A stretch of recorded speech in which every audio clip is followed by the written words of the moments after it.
Again welcome. हमारा lecture 2, पहले lecture में हमने जो चीज़ें सीखी थी स्पेलिंग और प्रोनाउंसिएशन के हवाले से, वो सिर्फ ओपनिंग चीज़ें थी कि वॉल कौन से हैं, कंसोनेंट कौन से हैं, हाफ वॉल कौन से हैं, प्रीफिक्स क्या होता है और सफिक्स क्या होता है। आज जो हमारा टॉपिक है वो टॉपिक है साइलेंट लेटर्स। क्या है? Silent letters. साइलेंट लेटर्स जब इंग्लिश में बहुत सारी जगहों पर लिखे जाते हैं, मगर सवाल ये आता है कि उनको बाज़ औक़ात प्रोनाउंस बिल्कुल भी नहीं किया जाता और बाज़ औक़ात लाइटर रखा जाता है, यानी कि हल्का कर दिया जाता है। तो वो क्या होता है हम इसको आज डिस्कस करें। सबसे जो पहला साइलेंट लेटर आपका इंग्लिश में है उसका नाम है बी। लेकिन यहाँ पर पीछे में चीज़ें पढ़ा के आया, उसमें चीज़ मैंने पढ़ाई थी सिलेबल।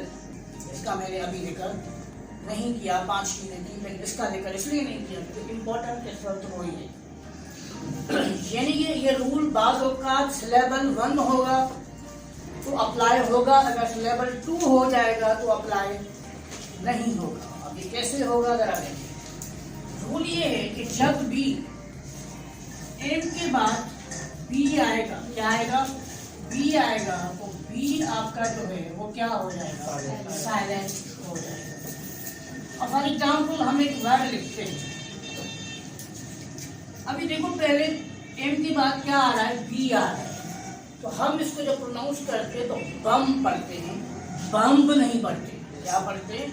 बम पढ़ते हैं, बम नहीं पढ़ते।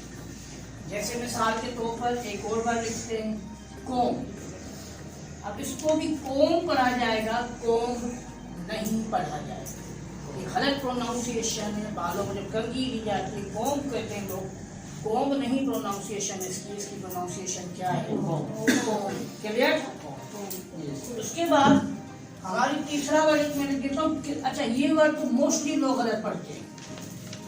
क्लाइंब नहीं, क्लाइंब भी कोई वर्ड नहीं है, बेसिकली ये वर्ड है क्लाइंब।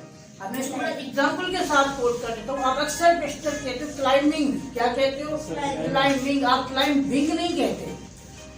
क्लाइंबिंग आप क्यों कहते हो? क्लाइंबिंग आप इस वजह से कहते हो कि रीजन इसका ये कि इसमें बी को साइलेंट रखा गया है।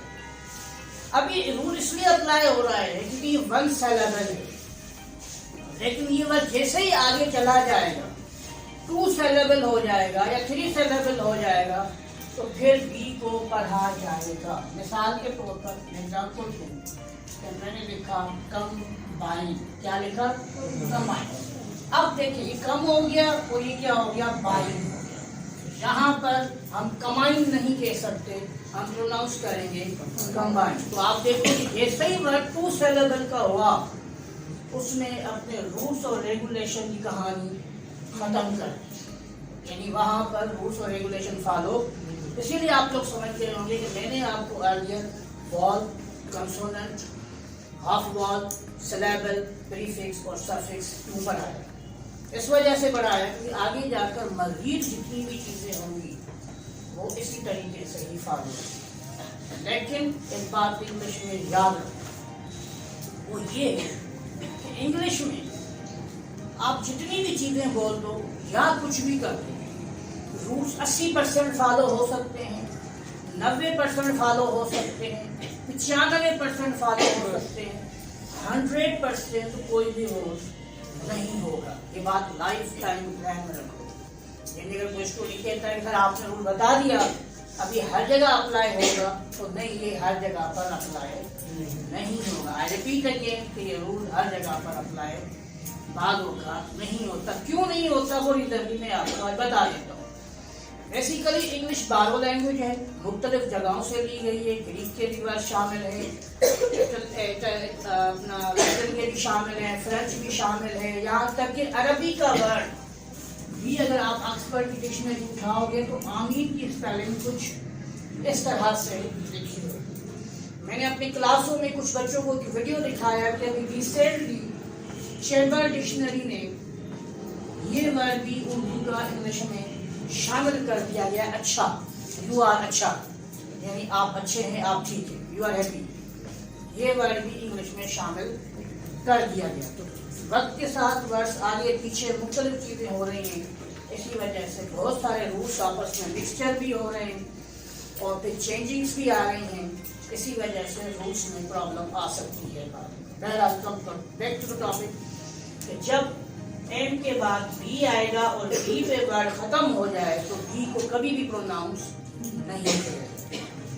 नेक्स्ट रूल हमारा है कि अगर एस के बाद सी आ जाए, क्या आ जाए, सी आ जाए, तो सी को भी पढ़ा नहीं जाएगा। फॉर एग्जाम्पल आप एक वर्ड लिखते हो साइंस, क्या लिखते हो, साइंस। अगर आप इस वर्ड को देखें तो साइंस वर्ड जो है आपका, इसमें सी को प्रोनाउंस नहीं किया गया। फॉर एग्जाम्पल सी, इसमें भी आप देखें कि सी को प्रोनाउंस नहीं किया जाएगा। यहाँ तक कि एक वर्ड है जो कॉमनली हमारे रिलेटिव में इस्तेमाल होता है, सेंट वर्ड। इस सेंट वर्ड का मतलब ये है परफ्यूम। गाँव में आज ये वर्ड हमारे यहाँ इस्तेमाल किया जाता है कि सेंट लेके आओ, यानी परफ्यूम लेके आओ, जिसे अमेरिकन भी कहते हैं। क्योंकि आप यहाँ पर देखें कि एस के बाद जब स का साउंड प्रोड्यूस करना है तो सी साइलेंट हो जाएगा, लेकिन यही सी बाद का साउंड भी प्रोड्यूस करता है। For example Scorpio, for example scan, for example scholar. तो जहाँ स का साउंड मिक्स हो जाता है तो वहाँ पे सी को कार की सूरत में तो पढ़ा जाता है, लेकिन नॉर्मली एस के बाद जब सी लिखा जाएगा तो सी वर्ड आपका क्या हो जाएगा, साइलेंट हो जाएगा। क्लियर?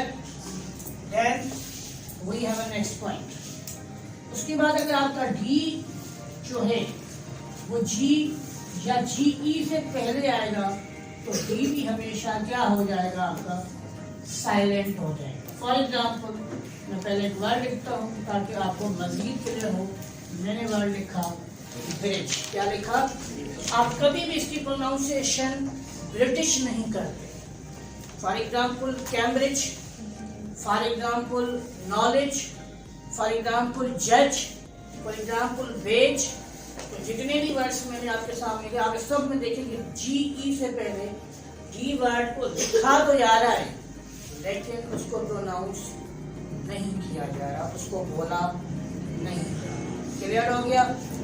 उसके बाद एक और मजीद रूल हम डिस्कस करते हैं, जिसको हम कहते हैं कि जी और एच ये किसी भी वर्ड के मिड में आते हैं तो इसको भी प्रोनाउंस नहीं किया जाता। फॉर एग्जाम्पल मैं अगर कहूँ फाइट, फॉर एग्जाम्पल मैं कहूँ बॉट, तो अगर आप इनको नोट करें तो जी और एच को प्रोनाउंस नहीं किया जा रहा, ये सिर्फ लिखे जा रहे हैं। देखो अब तक हमने बी को साइलेंट कर दिया, फिर हमने सी को साइलेंट कर दिया, फिर हमने डी को साइलेंट कर दिया, और अब जी और एच को भी हमने यहाँ ला के साइलेंट कर दिया। अभी मजीद चीज़ें हैं और आगे चलिए नेक्स्ट स्लाइड पर। जो हमारी नेक्स्ट स्लाइड है उसमें हमारा जो वर्ड आ रहा है वो क्या आएगा, वो आएगा के। क्या आएगा? के। अच्छा, पीछे एक रूल मैंने बढ़ाया बी वाला। बी एक और जगह पर भी साइलेंट होता है, और वो बी साइलेंट होता है जब वो टी के बाद आता है। किसके बाद? टी से पहले आता है। सॉरी, किसमें आता है? टी से पहले आता है। मैं आपको वर्ड लिख के दे देता हूँ, आपका कॉन्सेप्ट क्लियर हो जाएगा। मैंने क्या लिखा है? डाउट वर्ड लिखा है। डाउट वर्ड को अगर आप ध्यान से देखो तो बी इसको प्रोनाउंस नहीं किया जा रहा, सिर्फ लिखा जा रहा। हम आगे की तरफ चलते हैं, के की तरफ। के जो वर्ड है जब भी शुरू में आता है एन से पहले, किससे पहले? एन से पहले, तो के आपका क्या हो जाता है? साइलेंट हो जाता है। इसमें बहुत सारे वर्ड, नाव को ले लें, इसमें देखिए, इसमें नाव में क्योंकि डब्ल्यू उसके साथ है तो डब्ल्यू खुद यहाँ पर वाल का रोल प्ले कर रहा है, जैसे मैंने आपको पीछे भी कहा था। अच्छा, इसका थोड़ा लॉजिक समझा देता हूँ। तो मोस्टली डब्ल्यू कैसे वाल का काम प्रोसेस करता है। अगर डब्ल्यू के दोनों तरफ वाल होंगे तो फिर डब्ल्यू खुद एक डब्ल्यू वर्ड का साउंड प्रोड्यूस करेगा, जैसे टावर, जैसे लोअर, जैसे फ्लावर। तो अगर आप सब में देखो कि डब्ल्यू के दोनों तरफ वॉल है, वॉवल से, तो ये डब्ल्यू का साउंड, जहां पर भी डब्ल्यू की एक तरफ कंसोनेंट आ रहा है और वेरी नेक्स्ट दूसरी तरफ वॉल आ रहा है, वहां पर वो वॉल के साथ क्या हो जाता है, मिक्सचर हो जाता है और वो खुद एक वॉल का साउंड बन जाता है। इसी तरीके से एक और एग्जाम्पल देखें, ये अहम एग्जाम्पल है, पीछे वाले रूल को भी फॉलो करेगा। अब ये देखिए कि यहाँ पर दो दो लेटर्स ऐसे हैं आपके जो साइलेंट करार दिए गए। नॉलेज, आप किनो डब्ल्यू लीडिश नहीं पढ़ते, क्या पढ़ते हो, नॉलेज पढ़ते हो। अब यहाँ पर अच्छा ये भी थोड़ी चीज समझे, कुछ लोग कहते हैं जब तक इनका काम ही नहीं था तो इनको लिखने की जरूरत क्या थी, क्यों हमारा सर खराब किया अंग्रेजों ने, एक वजह से कि वजह की थी नहीं। बेसिकली साउंड प्रोडक्शन है, इंग्लिश में लेटर भले 26 है लेकिन साउंड 45-46 है। तो वो 45-46 साउंड्स जो हैं वो मुख्तलिफ तरीकों से हैंडल किए गए। नंबर 1। नंबर 2, इसमें बहुत सारी ऐसी चीज़ें हैं जो मुख्तलिफ एरियाज से ली गई हैं। जैसे मैं आपको एक एग्जाम्पल दूँ कि एक वर्ड है जो हिंदी वर्ड है पतलून, बाद में डिक्शनरी में इसका वर्ड लिखा गया पतलून और आखिर में अंग्रेजों ने इसको क्या कर दिया, पेंट में कन्वर्ट कर दिया। लेकिन अब आप क्या कहते हो, उसको पेंट कहते हैं। यानी पतलून से एक अच्छा खासा वर्ड आपका पेंट बन गया। बात जहनों में रखो अपने कि अल्फाज आए, इसको एटमोलॉजी कहा जाता है, यानी वक्त के साथ ये अल्फाज चेंज होते हैं, वक्त के साथ इन अल्फाजों में फ़र्क आया है।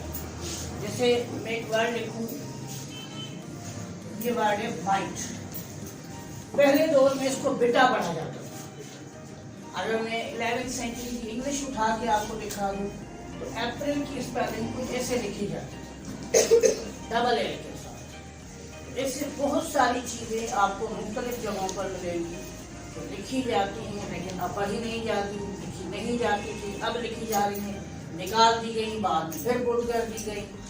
अब सवाल ये आता है कि आखिर इतनी सारी स्पेलिंग डाल दी गई तो ऐसा क्या है और ऐसा क्यों किया जा रहा है या क्यों हो रहा है। अंग्रेजों को क्या हुआ कि असल में अलग अलग स्पेलिंग इस वजह से दी जा रही है वालों का।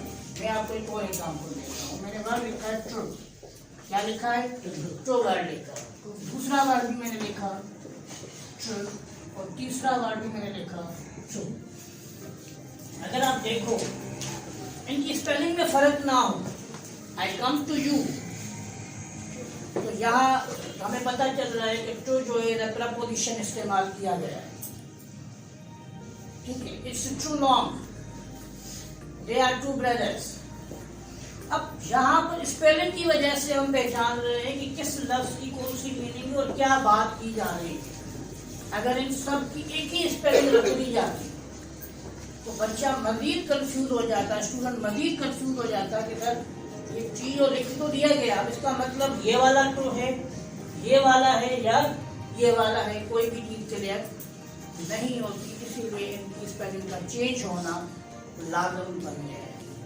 जैसे आप एक एग्जाम्पल और ले लें कि मैंने वर्ड क्या लिखा है, नो, अब ये वर्ड भी मैंने क्या लिखा है, आई नो। अब आई नो कौन सा, के NOW वाला या NO वाला, तो मुख्तलिफ जगहों पर मुख्तलिफ चीज़ें होती हैं।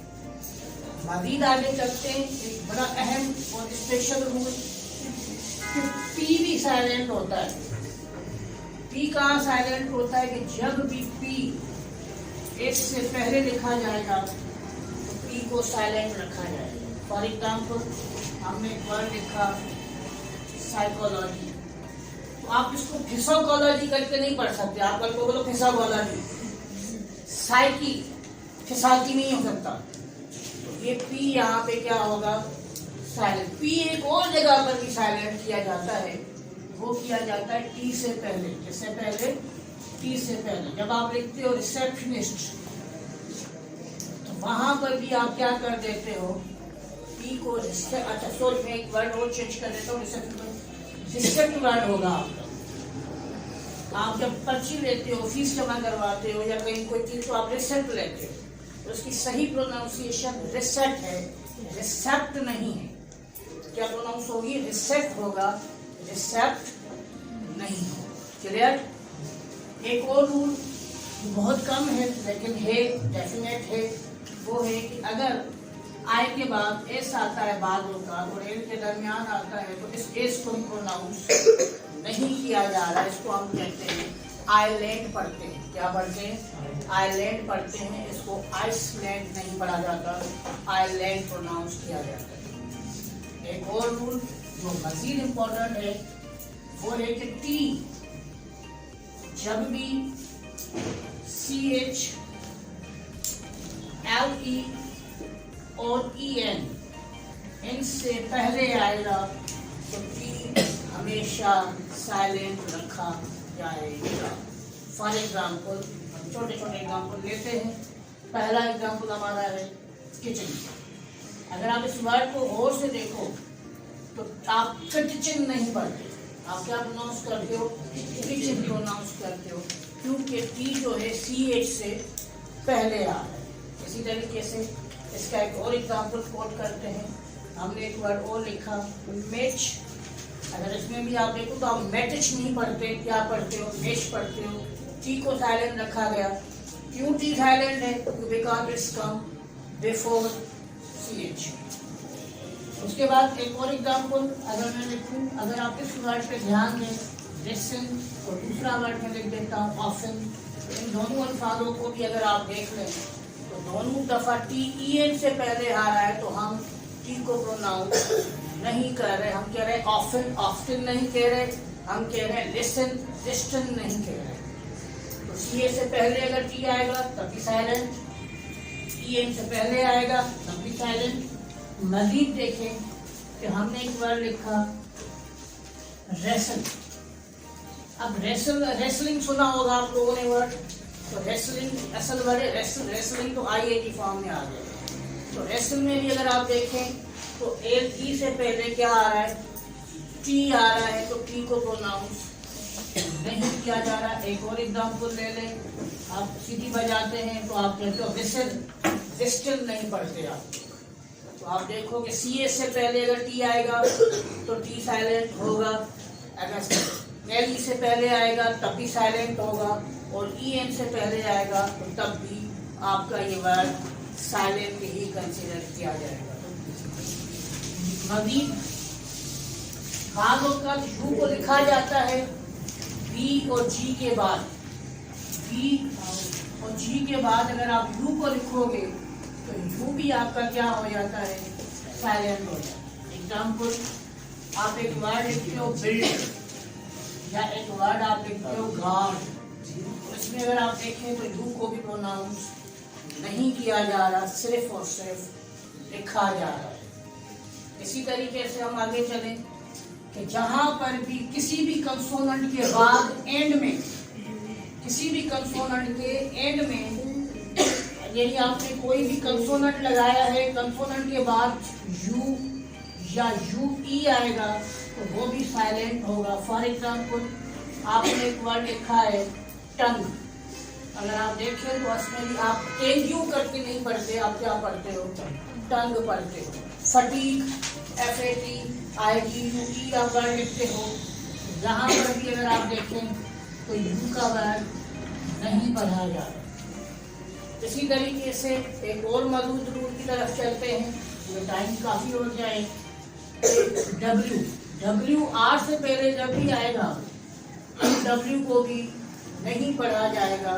एग्जाम्पल हम लिख देते हैं, आपने वर्ड लिखा राइट, तो आप देखेंगे यहाँ पर भी आपने W को प्रोनाउंस नहीं किया है। और एक और अहम वर्ड जो इसलिए मैंने एंड में रखा है, ये काफी कॉमन है, मगर ये R अगर A या U के बाद आएगा तो R का जो साउंड है वो साइलेंट नहीं किया जाएगा, वो लाइट कर दिया जाएगा, यानी कि हल्का कर दिया जाएगा। और दूसरा पॉइंट इसका ये कि अगर यही आप यूज बिफोर एनी कंसोनेंट, तो यहाँ पर भी आर को लाइट कर दिया जाएगा। और फॉर एग्जाम्पल आप देखिए, मैंने लिखा वर्ड, आप कार नहीं पढ़ सकते, वर्ड होगा कार, को खिंचाव नहीं देना है, क्योंकि हमारे यहाँ जब ABCD पढ़ी जाती है ABCD नहीं है, आ बा का डा हा फा जा गा ला मा ना पा का, ये ABCD फोनिक साउंड कहलाते हैं। तो किसको खिंचाव नहीं देना, करंट नहीं है। ऐसे लग रहा है जबान में करंट लगेगा, आप बोल के देखो करंट करो, खींचो जबान रबलिंग हो रही हो, तो करंट पड़ना है। और किसी भी कंसोनेंट से पहले अगर आर आता है तो आर को बिल्कुल हल्का कर दिया जाता है। जैसे मिसाल के तौर पर मैं कॉमन वर्ड लिखता हूँ, क्या लिखते हो, गर, गरल नहीं है, इससे गर, हमारे यहाँ लोग कहते हैं गरल नहीं, आर को लाइट करके और बिल्कुल। अब कुछ लोग कहेंगे सर अगर लाइट ही करना है, खत्म ही हो रहा है, साइलेंट ही हो रहा है, तो फिर इसको हटा देते हैं। नहीं, हटा आप नहीं सकते। अगर आप हटाओगे तो फिर आप उसको क्या पढ़ोगे, गिल साउंड निकलेगा, तो जाहिर वाले को प्रोनाउंसिएशन बनेगी नहीं। और 3-4 वर्ड ऐसे हमारे यहाँ पर जो मोस्टली मैं स्टूडेंट को समझाता रहता हूँ कि भाई कोर्स होता है, कोरस नहीं होता। कॉलेजेस में जाते हैं, फार्म नहीं होता, फार्म होता है। हम फार्म पार्क में भरेंगे, अक्सर देखते students are talking, I want to do the chorus, please give me the form, I fill it in the park. Absolute ridiculous English. You people may say, please give me the form, I want to do the course, and I will fill it in the park. Rather than you people describe the chorus, park. इसमें कोई ये नहीं है कि हमारी language ऐसी है। ये वक्त के साथ अगर आप प्रैक्टिस करोगे तो डेफिनेटली एक दिन you get a better pronunciation. When you speak, when you deliver, when you say, that you need a sound. And the sound cannot be the perfect very first day. It will take a long time. Can you speak the very first day when you born? When you born the very first day, you say, people say, yes, I can speak the very first day. No. First you learn a few letters, then mixture them, then make the word, then make the sentence. And then finally you're growing and you are speaking. Keep in mind, these are dozens of silent letters. B को silent किया, C को silent किया, D को silent किया, GH को silent किया, K को silent किया, T को silent किया, W silent, P silent, S silent। इतने सारे वर्ड इंग्लिश में लिखे तो जाते हैं, लेकिन कभी कभी ऐसा लगता है कि अंग्रेजों ने हमें सही का पागल बनाया हुआ है। चलिए देखते जाओ। Thank you very much. इंशाल्लाह ताला हम नेक्स्ट सेशन में मज़ीद और चीज़ें सीखेंगे।